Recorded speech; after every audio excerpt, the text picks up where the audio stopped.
Hello students and all the viewers, welcome to my educational channel। आज के class में मैं क्लास 12 के मैथ्स का chapter number 1 relations and functions का लेक्चर नंबर 3 स्टार्ट करने जा रहा हूं। आपने मेरे लास्ट 2 लेक्चर्स ज़रूर देखे होंगे और मैं उम्मीद करता हूं कि आपको सारे कॉन्सेप्ट्स जो बतलाए गए हैं वो अच्छी तरह से समझ में आ गए होंगे। तो आइए आज का लेक्चर स्टार्ट करते हैं। लास्ट लेक्चर में मैंने आपको ऑर्डर्ड पेयर्स के बारे में बताया था, तो अभी हम सेट्स के कॉन्सेप्ट्स को ही इस लेक्चर में पढ़ेंगे। तो सबसे पहले अभी हम प्रोडक्ट ऑफ सेट्स के बारे में यहाँ पर जानेंगे। प्रोडक्ट ऑफ सेट्स को कार्टेशियन प्रोडक्ट ऑफ सेट भी कहा जाता है। प्रोडक्ट ऑफ सेट को आपको याद रखना है, कार्टेशियन प्रोडक्ट ऑफ सेट कहा जाता है। कार्टेशियन प्रोडक्ट ऑफ सेट्स कहा जाता है, ठीक है। यानी कि दो सेट्स के प्रोडक्ट को एक खास नाम दिया गया है जिसे कार्टेशियन प्रोडक्ट ऑफ सेट्स कहा जाता है, ठीक है। अब इसे हम फाइंड कैसे करेंगे और इसे हम रिप्रेजेंट कैसे करेंगे, तो उसके लिए कुछ खास रूल्स बताए गए हैं। तो सबसे पहले अगर A does not equals to 5 एंड B does not equals to 5, मतलब यहाँ पे कंडीशन है कि दो सेट हैं और दोनों सेट ही नॉन एम्प्टी सेट हैं। नॉन एम्प्टी सेट मतलब ऐसे सेट जिसमें कुछ न कुछ एलिमेंट हैं, ठीक ना। तो अगर दो सेट नॉन एम्प्टी सेट हैं तभी जाकर दोनों सेट के कार्टेशियन प्रोडक्ट एग्जिस्ट करेंगे। Then Cartesian product of A and B exist. इसे आपको याद रखना है कि अगर दो सेट के कार्टेशियन प्रोडक्ट हमें फाइंड करने हैं तो सबसे पहले उन दोनों सेट्स का नॉन एम्प्टी सेट होना बहुत ही ज़रूरी है। अब अगर यहाँ पे दो सेट नॉन एम्प्टी सेट हैं तो Cartesian product of A and B, Cartesian product of A मतलब set A and set B, इसका सिंबल हो जाएगा जिस सेट का सबसे पहले जिक्र किया गया है उस सेट का नाम हम लिखेंगे। उसके बाद प्रोडक्ट का सिंबल यूज़ करके जो सेकेंड सेट का जो जिक्र किया गया है बाद में उस सेट्स के नाम को हम बाद में लिखेंगे। ये Cartesian product of A and B का सिंबल हो गया, ठीक है। यहाँ पे किस सेट्स का जिक्र पहले किया गया है सिंबल में भी हम उस सेट्स को पहले लिखेंगे, आखिरी में नहीं लिख सकते हैं, ये आपको याद रखना है, ठीक है। अब यह होता क्या है, तो यह भी एक सेट होता है, ठीक है। Cartesian product of A and B यह भी एक सेट्स होता है, लेकिन इसके इनसाइड जो एलिमेंट्स होते हैं वो नॉर्मल एलिमेंट्स मतलब एक सिंगल एलिमेंट्स के टाइप्स में नहीं होते हैं, बल्कि इसके एवरी एलिमेंट एक ऑर्डर्ड पेयर को रिप्रेजेंट करता है। मतलब Cartesian product of A and B is all element of ordered pair AB, ठीक है। अब यहाँ पे ये जो ऑर्डर्ड पेयर में फर्स्ट एंट्री है ये अपना वैल्यू फर्स्ट सेट A से लेगा और ये सेकेंड एंट्री ऑर्डर्ड पेयर के इनसाइड जो भी होंगे वो अपने वैल्यू सेकेंड सेट से लेगा। और यहाँ पे A और B के अब कितने वैल्यू लेंगे, तो यहाँ पे for all possible values of A belongs to A and B belongs to set B, ठीक है। इसे एग्जाम्पल से समझते हैं तो बहुत ही अच्छी तरह से समझ में आ जाएगा। जैसे एक एग्जाम्पल हम लेते हैं, एक सेट लेते हैं A जो नॉन एम्प्टी सेट है और इसके अंडर ये दो एलिमेंट हैं 2 एंड 3। एक दूसरा सेट लेते हैं B जिसके इनसाइड तीन एलिमेंट है, मान लेते हैं हम -1 0 5, ठीक है। अब यहाँ पे Cartesian product of A and B, तो therefore Cartesian product of A and B जिसे इस सिंबल से रिप्रेजेंट किया जाएगा, ठीक है। तो अब यह सेट होता है इसलिए इसके सारे एलिमेंट्स को हम कर्ली ब्रैकेट के इनसाइड इंक्लोज्ड करके लिखते हैं। तो यहाँ पर A एंड B के कार्टेशियन प्रोडक्ट के इनसाइड हमें कुछ नहीं करना है कि A के सारे एलिमेंट्स को B के एवरी एलिमेंट के साथ ऑर्डर्ड पेयर बनाकर यहाँ पे जितने भी पॉसिबल ऑर्डर्ड पेयर होंगे वो इसके इनसाइड लिखे जाएंगे।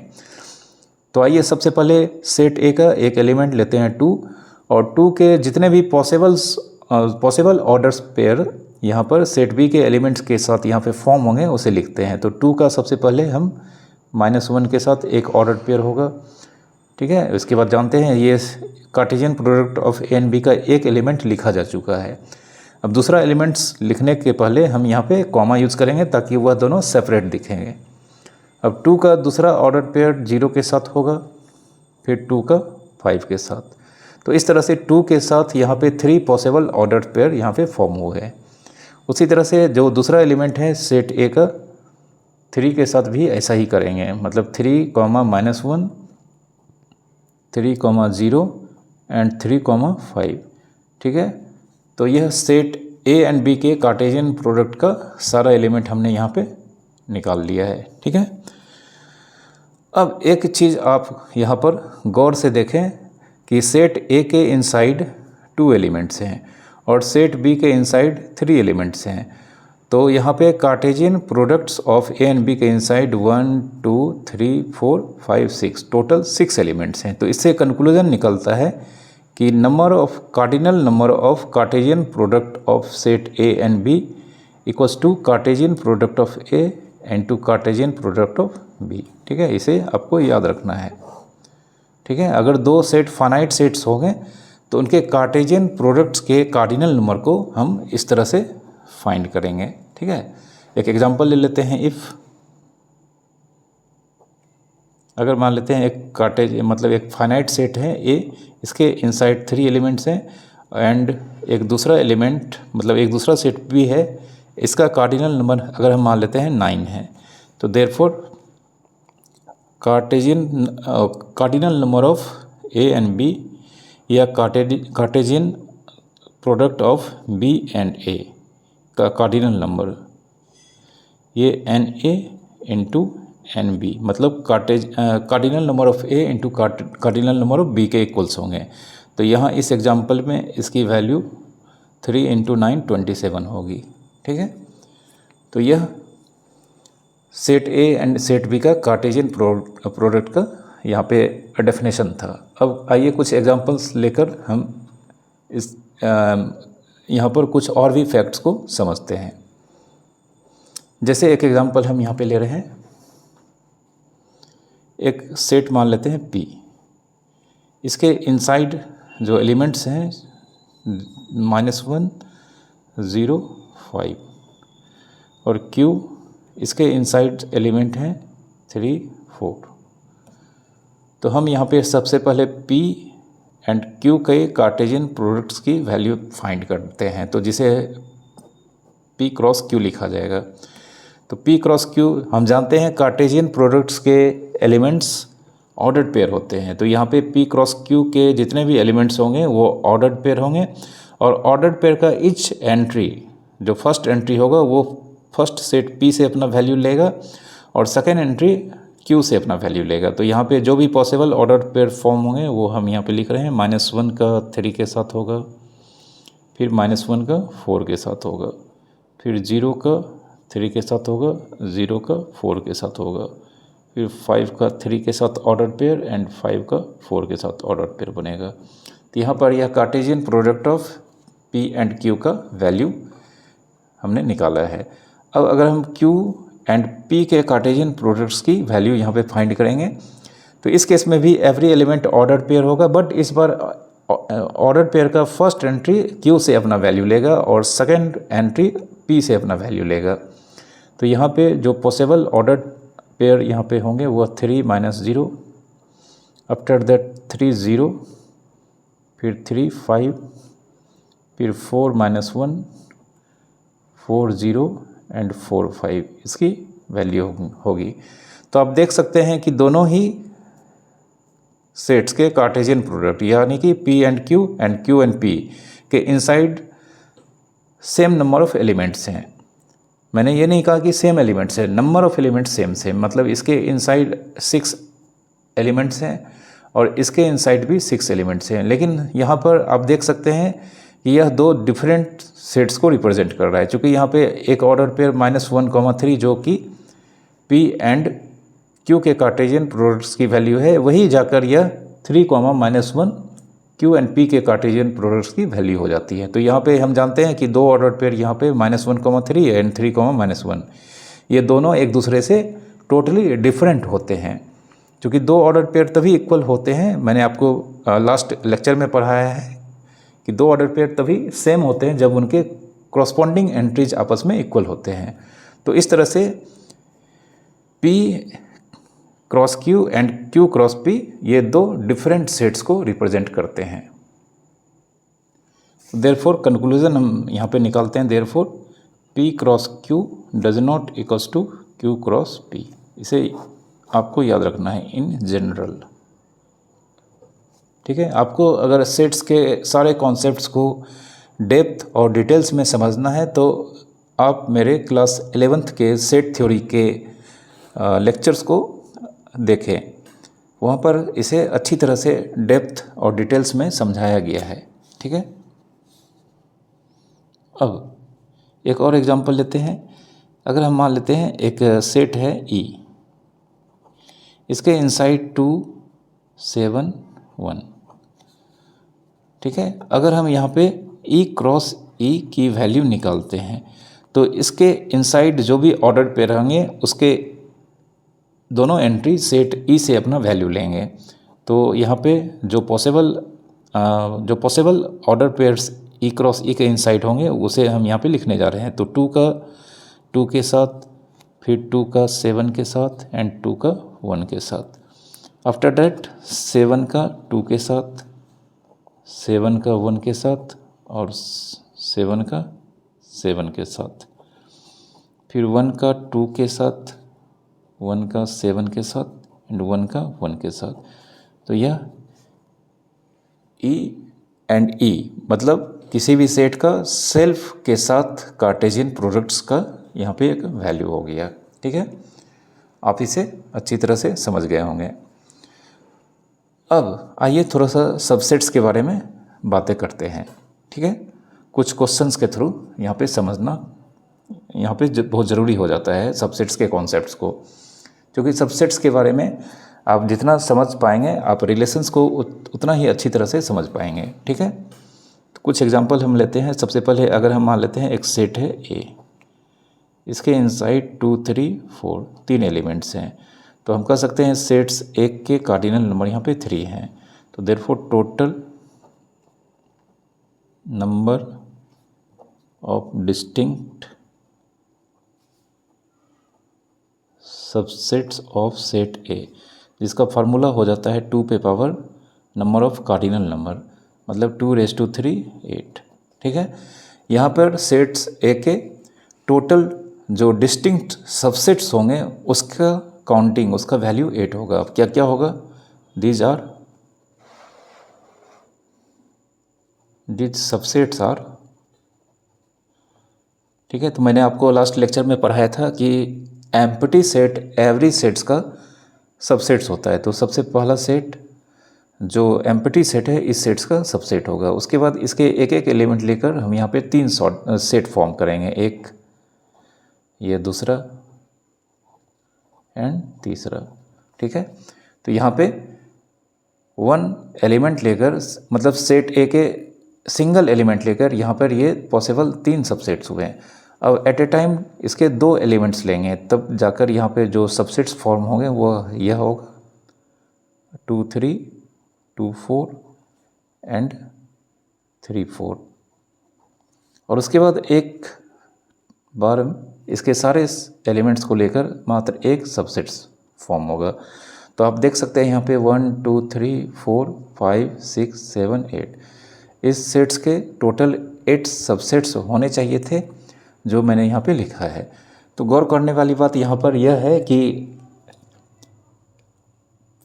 एम्प्टी सेट एवरी सेट का सबसेट होता है और कोई भी सेट खुद का सबसेट होता है। जैसे ये इस सेट्स को अगर हम देखें तो यह खुद सेट ए को रिप्रेजेंट कर रहा है। तो देयरफॉर कंक्लूजन ये निकला कि phi subset of A means phi is subset of every set. ठीक है, एम्प्टी सेट एवरी सेट का सबसेट होता है and A is subset of set A, that is every set is a subset of self. ठीक है, कोई भी set खुद का हमेशा सबसेट होगा। ओके, इन दोनों फैक्ट्स को आपको याद रखना है।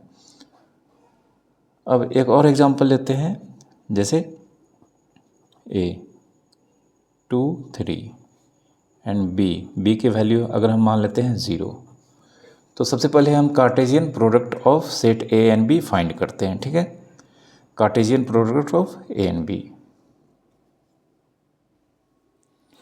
therefore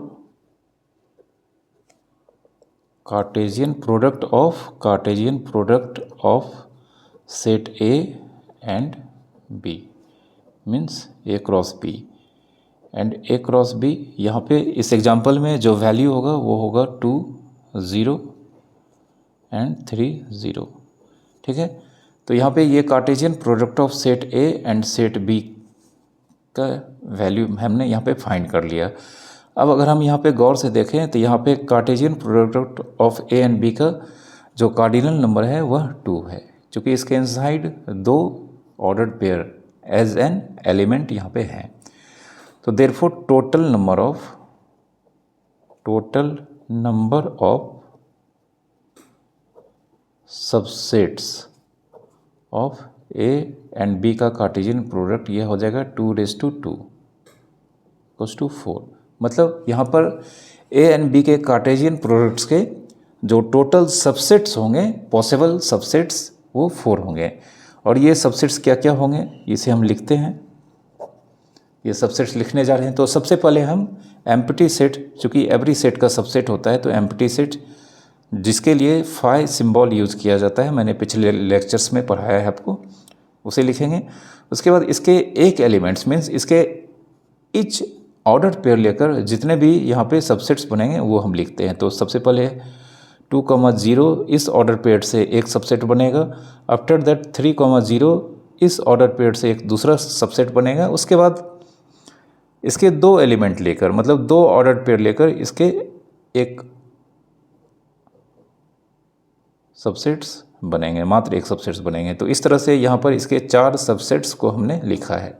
ठीक है, तो एक बात आपको यहाँ पर अच्छी तरह से याद रखना है कि अगर कोई कार्टेशियन प्रोडक्ट्स का वैल्यू हमने निकाला है या दिया गया है और उसके सबसेट्स लिखने हैं, तो उसके सबसेट्स सिर्फ एम्प्टी सेट को छोड़कर जितने भी सबसेट्स होंगे उन सारे सबसेट्स के इनसाइड भी जो एलिमेंट्स होंगे वो ऑर्डर्ड पेयर होंगे। ठीक है, यहाँ पे देख सकते हैं कि यह A क्रॉस B का वैल्यू है, मतलब Cartesian product of A and B का वैल्यू है, और ये इसके सारे सबसेट्स हैं। चूँकि A एंड B के कार्टेशियन प्रोडक्ट के इनसाइड सारे एलिमेंट्स ऑर्डर्ड पेयर होते हैं, नॉर्मल सिंगल एलिमेंट नहीं होते हैं बल्कि ऑर्डर्ड पेयर होते हैं। तो इसके सारे सबसेट्स अगर हम लिखते हैं या जानते हैं तो उनके इनसाइड्स भी सारे एलिमेंट्स, इच सबसेट्स के इनसाइड सारे एलिमेंट्स ऑर्डर्ड पेयर होंगे, सिर्फ एम्प्टी सेट को छोड़कर। ये बात मैंने जोर देकर इसीलिए कहा है कि इस कॉन्सेप्ट्स का यूज़ हम रिलेशंस में करेंगे। ठीक है, अब कुछ और एग्जांपल लेते हैं। एक एग्जांपल लेते हैं कि ए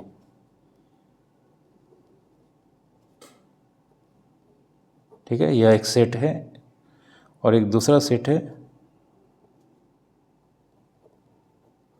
ठीक है, तो यहाँ पे यह 2 सेट नॉन एम्प्टी सेट के साथ साथ फाइनाइट सेट है। तो अगर हम यहाँ पे जानना चाहें total number of subsets of Cartesian product of A and B, ठीक है, क्या होगा, तो इसका फार्मूला है 2⁻² cardinal number of Cartesian product of A and B। जिस सेट्स का टोटल सबसेट्स जानना चाहते हैं, इसका फॉर्मूला होता है 2 पे power the number of elements in that set. चूँकि हम यहाँ पर total number of subsets A and B के कार्टेशियन प्रोडक्ट का जानना चाहते हैं, तो यहाँ पे 2 पे power number of elements in Cartesian product of A and B, इसका वैल्यू हमें फाइंड करना होगा। तो यहाँ पे इस एग्जांपल में ये जो एग्जांपल दिया गया है यहाँ पे, तो इसका वैल्यू हो जाएगा 2 पे power n A into n B, चूँकि cardinal number of A cross B equals to cardinal number of A and cardinal number of B ये होता है। तो 2 रेज टू, यहाँ पे देख सकते हैं ए के इनसाइड 10 एलिमेंट्स हैं, ठीक है, ए के इनसाइड 10 एलिमेंट्स हैं एंड बी के इनसाइड्स यहाँ पे 1 2 3 4, ठीक है। तो यहाँ पे 2 रेज टू 40 एक बहुत बड़ा नंबर होता है। इस कंडीशन में इसके सारे सबसेट्स को लिख पाना पॉसिबल नहीं है, चूँकि ये 2 रेज टू 40 यह एक बहुत ही बड़ा नंबर होता है। तो हम इसे एक्सपोनेंट फॉर्म में ही छोड़ देंगे, ठीक है। तो सेट्स के अभी तक मैंने जितने भी कॉन्सेप्ट्स पढ़ाए हैं यह मैंने बहुत ही समराइज्ड फॉर्म में आपको बताया है। इन सारे कॉन्सेप्ट्स को आपको रिलेशंस एंड फंक्शंस को समझने और जानने के लिए आपको इन सारे कॉन्सेप्ट्स को याद रखना होगा। तो आप इन सारे basic supplement concepts of sets को याद अपने मतलब रिवाइज कर लें और अच्छी तरह से समझ लें, याद कर लें, ताकि अब हम नेक्स्ट लेक्चर जो हमारा होगा वह रिलेशंस का स्टार्ट होगा। तो आई होप आप इन सारे फैक्ट्स को अच्छी तरह से समझ गए होंगे। तो अगर आपको हमारे सारे कॉन्सेप्ट्स अच्छी तरह से समझ में आते हैं तो प्लीज़ आप हमारे चैनल को सब्सक्राइब करें और हमारे लेक्चर्स को जो वीडियो आप देखते हैं उसे लाइक ज़रूर करें। साथ ही साथ आप इन सारे लेक्चर्स को उन ज़रूरतमंद लोगों के बीच ज़रूर शेयर करें। Thank you for watching.